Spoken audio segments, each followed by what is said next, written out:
For our extra credit project, we're going to talk about lenses. In terms of the math of all these things, we use the thin lens equation, and where P is our object distance, Q is our image distance, and F is our focal length. And with what you're given in an equation, you should be given two.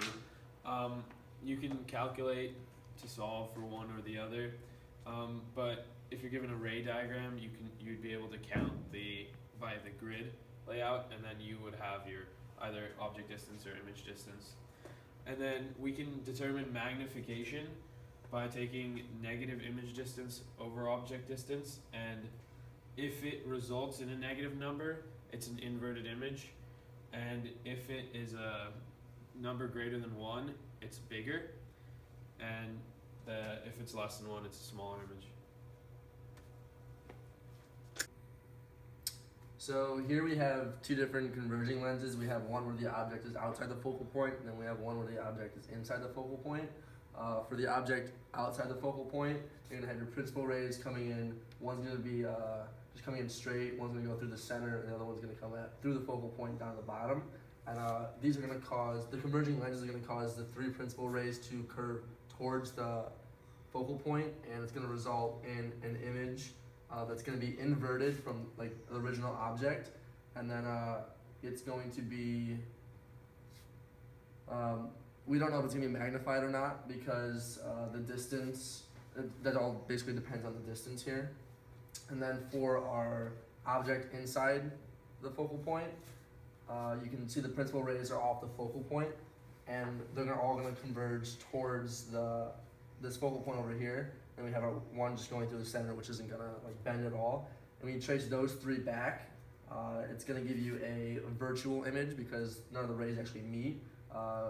This one's gonna be real because all of the principal rays come to an actual point. This one is going to be smaller. This one's gonna be magnified, and it's going to be just upright, so not inverted. So here we have two ray diagrams for diverging lens. In the top one, the object sits outside of the focal point, which results in the principal rays ending up like this. And on this diverging lens, you have to trace back a couple of the rays to find out where the image is, which appears here, to result in a virtual, upright, and smaller image. And then down here, the object sits within the focal point, and with these three principal rays, you also need to trace them back, and they result in the image ending up here, which would be virtual, upright, and smaller.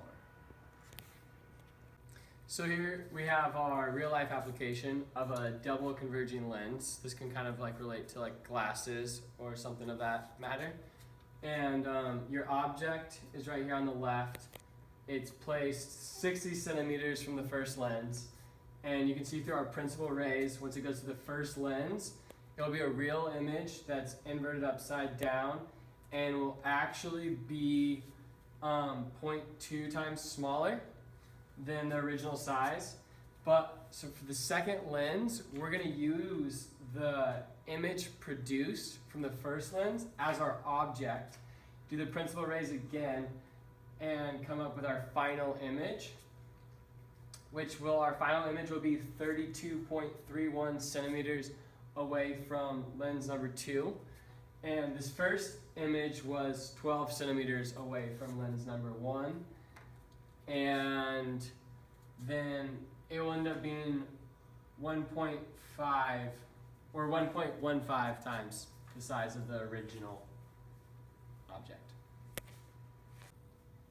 So for a real world application, a good example is a magnifying glass, and how a magnifying glass works is if the object is within the focal length of the lens, it'll create a larger virtual image, basically deceiving you of its size and making it larger inside the magnifying glass.